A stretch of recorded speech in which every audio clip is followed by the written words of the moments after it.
And I do believe there's a bit of news around West Ham this morning as well. So let's just get you on that, Carve. What do you know? Well, I think West Ham are close now to signing Harry Maguire from Manchester United.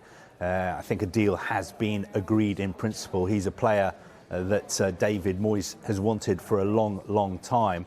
Obviously, he's had some issues at Manchester United, hasn't really been in Erik ten Hag's plans.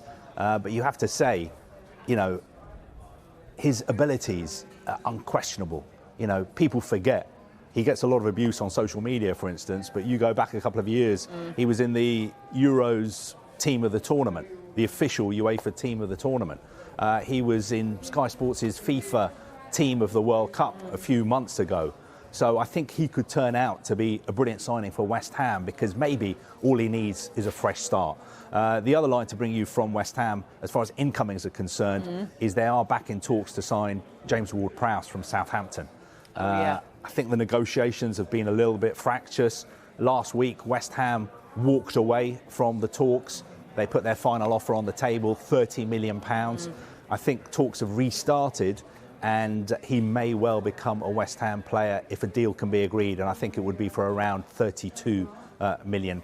But he's another player that David Moyes really wants, and obviously West Ham desperate to bring in players after losing Declan Rice earlier this summer, and also because despite the fact that they did so well in Europe last season, for a lot of the season they were struggling and they were in a real relegation dogfight, so they do need reinforcements. Yes, so those reinforcements, but who could they possibly lose then?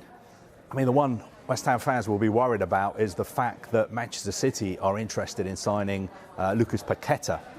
Now, he's one of the fans' favourites at West Ham. He's made such a brilliant impact at the club since he moved from Lyon last summer for £51 million. Now, I think if Manchester City were to make a bid for him, then I think he would be open to moving to City. I mean, it'd be very difficult for a player like Paqueta to turn down a move to a club like Manchester City. But as far as West Ham are concerned, he's got, I think, another 4 years left on his contract, and he is not for sale. He's not a player they want to lose. No official bid yet from Manchester City, but I think there may be one, and I think if it was left to the player, he may want a fresh start.